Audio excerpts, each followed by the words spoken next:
Hello everyone, welcome back to my channel which is learners location. कैसे हैं आप सब लोग? I hope you all are fine. तो आज जो है हम अपना नीज़म एज़ेकिएल का जो हमने फर्स्ट क्वेश्चन किया था, आई होप आपने वो देख लिया हो।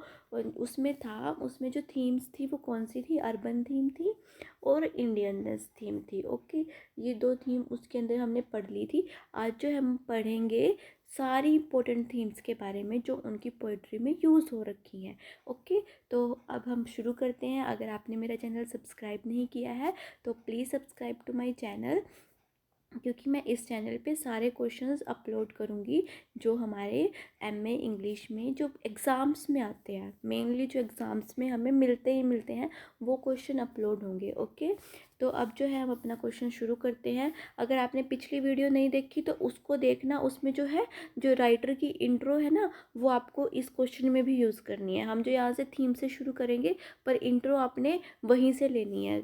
ओके, अब जो है देखो, love is the main theme. Love is the one of the important theme in Nissim Ezekiel poetry. Nissim Ezekiel की जो पोइट्री में लव जो थी इम्पोर्टेंट थीम थी। In post colonial period Nissim Ezekiel has been acclaimed to be first and foremost a poet of love. इनको जो है poet of love माना गया, फर्स्ट और फॉरमोस्ट पोएट माना गया किसका? लव का। Many of his poems, specially his love lyrics, जो उनकी पोएम्स थी और जो उनकी लव लिरिक्स थी वो किसके साथ डील करती थी? डील विद प्राइवेट एक्सपीरियंसेस के ऊपर डील करती थी। ये जो अपने प्राइवेट एक्सपीरियंसेस थे उनको अपनी पोइट्री में लिख देते थे। Love in Nissim poetries can be divided into three broad strands, namely ideal और pure love, love, sexual and matrimonial love। ये तीन तरह के लव बोल रहे इन्होंने। एक तो आइडियल और प्योर, ये एक ही फॉर्म है। सेकंड और ये थर्ड फॉर्म है। ओके, यहाँ तक ये तीन तरह के इन्होंने लव बताए। The first love category of love is a pure और love in its spiritual aspect. First जो है वो किसके एस्पेक्ट में है? स्पिरिचुअल एस्पेक्ट में है, जहाँ पे बॉडीली जो नीड है वो नहीं दिखाई गई। It is maintain that ideal love consist in adoration of women without paying attention to the physical aspect of the relation. In his love poetry, Ezekiel deals with every possible fact and variety of love experience. For example, poem of separation. अब जैसे ये poem of separation लिखा है ना, इसको आप अपने question में, जब आप अपना क्वेश्चन वहाँ पे पेपर में लिखोगे तो इसको अंडरलाइन कर देना। तो इससे ना जो एग्ज़ामिनर है उसका ध्यान इसी चीज़ पे जाएगा कि हाँ इन्होंने ये अंडरलाइन किया है, तो मतलब इसको पता है कि लव थीम कहाँ पे यूज़ हुई है, तो आपको अच्छे मार्क्स मिलेंगे। Okay, clearly shows that Ezekiel is a believer in love both has a union of mind and bodies. दोनों तरह के लव में बिलीव करता था, स्पिरिचुअल भी और जो बॉडीज़ वाला लव है वो भी। This is made absolutely clear when the poet tales his beloved. अब इन्होंने क्या बोला अपने बिलव्ड को? I want you back with rough happiness you rightly wear supported by your shoulders, breast and thighs. ये इन्होंने अपनी बिलव्ड को बोला। अब जो सेकंड थीम आ गई, इंडियननेस आ गई। Indianness is the one of the major theme of Nissim Ezekiel poem. Poetry में इनकी जो क्या थी, इंडियननेस जो मेन थीम थी, हमने पिछली में भी पढ़ा था, इन्होंने कमिटमेंट कर दी थी ना, कौन सी पोएम में थी, हम उसके बारे में अब पढ़ेंगे। Ezekiel poetry amounts to situations which are entirely Indian, not only the situations but behavior of people, and the poet's uh, comments all reflect the deep Indianness sensibility of the poet. अब जो है जो situations हैं, जो behaviour है लोगों का, ये सब कुछ क्या दिखा रहा है? ये इंडियननेस दिखा रहा है। In the poem the night of scorpion, जैसे अभी इसमें ये अंडरलाइन नहीं कर रखा, ठीक है, आपको जो है ये ऐसे ही करके ना, नाइट ऑफ द स्कॉर्पियन इसको अंडरलाइन करना है ताकि पहले से हाईलाइट हो जाए एग्जामिनर को कि हाँ इनको पता है कि ये इंडियननेस थीम में ये जो बिहेवियर है लोगों का, जो सुपरस्टिशंस हैं, ये कौन सी पोएम में यूज़ हुई हैं। तो इससे आपके मार्क्स जो हैं बिल्कुल अच्छे आएंगे। तो एक कौन सी पोएम है? In his poem the night of the scorpion Ezekiel क्या डिस्क्राइब कर रहे हैं? Has describe a common incident from his childhood, अपने चाइल्डहुड का दिखा रहे हैं। The poet's mother is stung by scorpion, scorpion ने जो इनकी मदर को काट लिया था। मैं नेबर्स हियर, जब नेबर्स को पता लगा, दे रश टू हिज हाउस, उनके हाउस आए। किसके साथ? लैंटर्न्स के साथ, अपने लालटेन लेके आए। While the mother is withering in pen, mother जो थी वो अपने पेन में कहरा कहरा रही थी। They try to find a philosophical rational behind the incident, ये जो है पुरानी कोई मतलब रूढ़िवादिता ढूंढ रहे थे, कोई मतलब ऐसा ढूंढ रहे जैसे सुपरस्टिशंस होते हैं ना, कि इसने ऐसा कर दिया तो उसको इसलिए काट गया, उसको जो बिच्छू था, ऐसी ऐसी बातें सोच रहे थे वो। In his poem Goodbye Mrs. Pushpa T.S., he ridiculed the use of Babu Angrezi or Indian English, the faults of grammar and uses so frequently made by affected pedants and poet poetasters. Background casually is masterly treatment of biography, and it does full justice to Ezekiel's commitment to the Indian environment. He writes, "The Indian landscape shares my eyes. I have become a part of it to be observed by foreigners." किसके? इसमें जो good bye Pushpa में तो उन्होंने क्या बताया, जो वो प्रेजेंट कॉन्टिन्यूस टेंस का यूज़ करते थे सिंपल प्रेजेंट की जगह, है ना, हमने पिछले क्वेश्चन में पढ़ा था। Mrs Pushpa is going, walking, ये सब कुछ बोल रहे थे वो, स्माइलिंग एंड स्माइलिंग, ये जो है ग्रामर का गलत यूज़ हो रहा था, फोल्ड थे ग्रामर में, ये दिखाया गया है। और जो बैकग्राउंड कैजुअली है इसमें दिखाया गया है, जो निज़म एज़ेकियल ने जो कमिटमेंट की थी इंडिया के साथ कि मैं इंडिया का हूँ, मैं यहीं रहूँगा, ये मेरी कमिटमेंट है, वो दिखाई गई है। अब poetry itself is the major theme throughout, में पोइट्री खुद भी एक थीम है यहाँ पे। ओके, ये पोइट्री खुद भी एक थीम दिखाई गई है इनकी पोइम्स में। In his work Poet lover bird watcher, the speaker compares writing poetry to watching birds and women through a clever dissociation of ideas. The poet shows that good poetry is also a process of long waiting like loving and bird catching. इन्होंने बोला कि जो है poetry का काम भी ना एक ऐसा काम है जो बहुत लंबा काम है। क्या, जैसे इन्होंने क्या बताया, लाइक लविंग और बर्ड कैचिंग, एक बर्ड को पकड़ना भी आसान नहीं है, और लव बर्ड को पकड़ना और उसको जो है लव करना आसान नहीं है, ये बताया इन्होंने। वैसे ही एक पोइट को जो है पोइट्री लिखना भी उतना ही मुश्किल है जितना ये सब काम करना है। पोइट को वेट करना पड़ता है, watch for the right moment of inspiration, वो वेट करता है, फिर उसको इंस्पिरेशन मिलती है, फिर वो कहीं जाके पोइट्री लिखता है। ठीक है, like the lover and the bird watcher, the poet waits it for its word, poet जो है वेट करता है वर्ड्स के लिए। The best poet should speak only when his spirit moves, that is when he is really inspired. अब जो है जो अच्छा पोइट है वो कब बोलेगा? जब जो है उसकी जो उसको इंस्पिरेशन मिलेगी कहीं से, जब वो अंदर से महसूस करेगा कि हाँ ये वर्ड्स मेरे को मिल गए। अब राइट वर्ड्स भी मिलने चाहिए ना, ऐसे हम तो नहीं पोइट्री लिख सकते ना। पोइट्री तो वही लिखेंगे जिनको अच्छी तरह वो कैप का पता हो, अच्छे अच्छे वर्ड्स का पता हो, वो ही जो है अच्छी पोइट्री लिख पाते हैं। To force the back and never to be still, it is not the way of those who study birds or women. The best poet waits for the words. अब जो है आगे क्या बोला है, Ezekiel is a poet of ordinary human situation, common human relationship.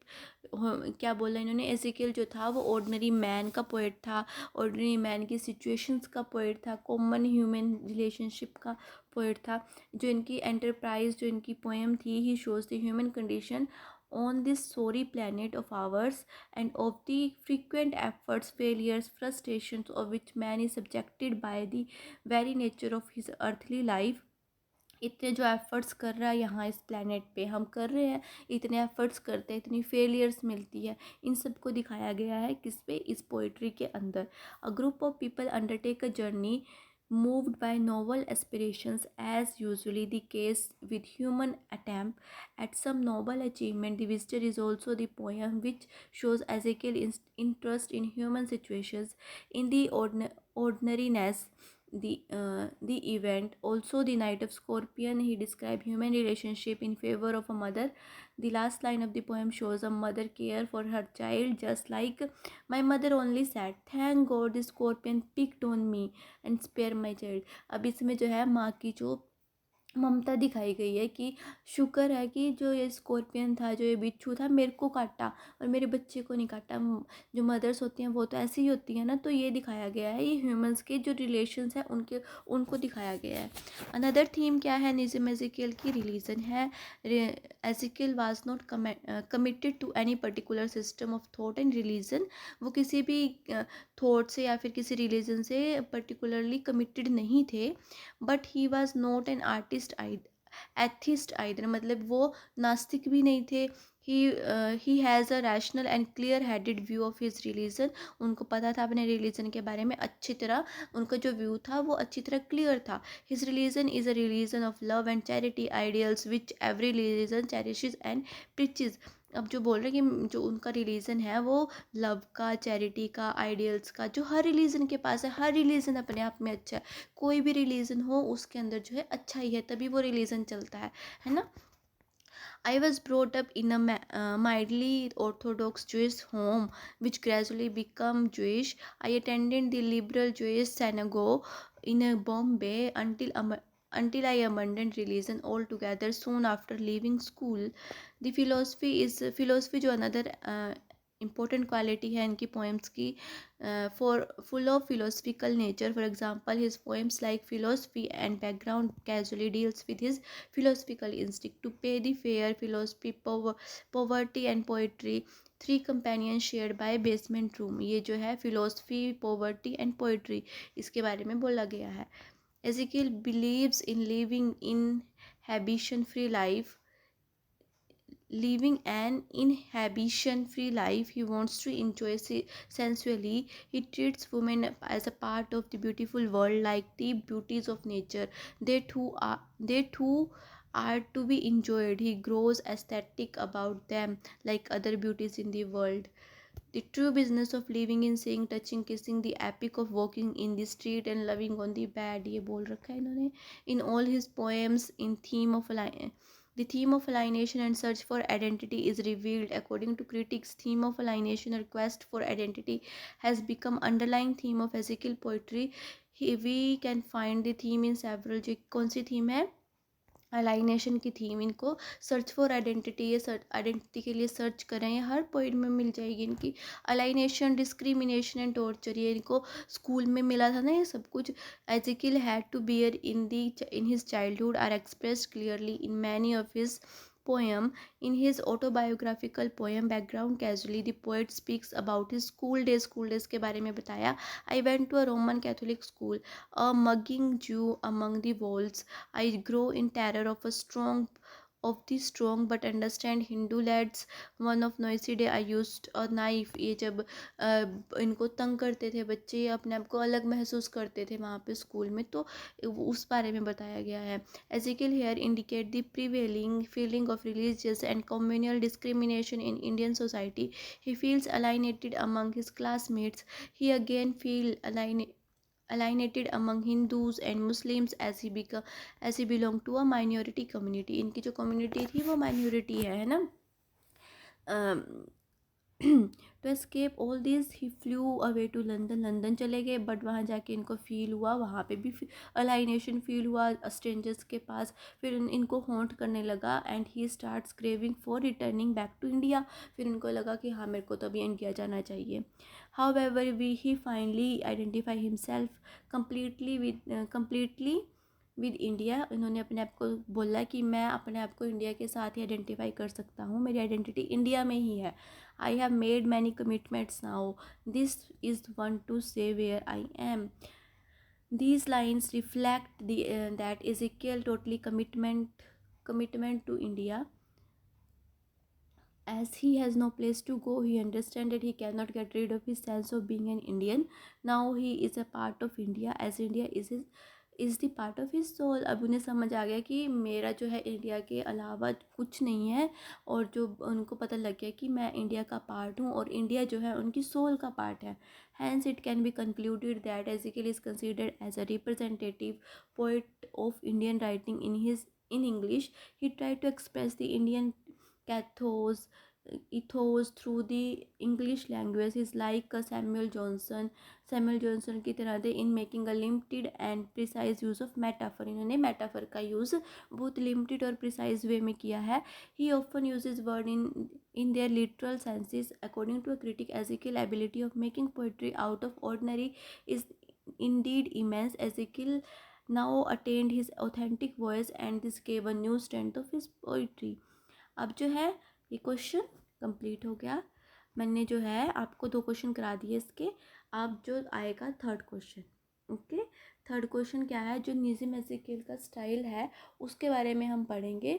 तो अगर आपको मेरा चैनल अच्छा लगा हो तो प्लीज़ सब्सक्राइब टू इट। ये जो है मेरे को मोटिवेशन मिलती है कि हाँ, लोग मेरा चैनल देख रहे हैं और जो है मेरे को जो है मेरे क्वेश्चन उन्हें अच्छे लग रहे हैं, इसलिए मैं अपने क्वेश्चन डाल रही हूँ।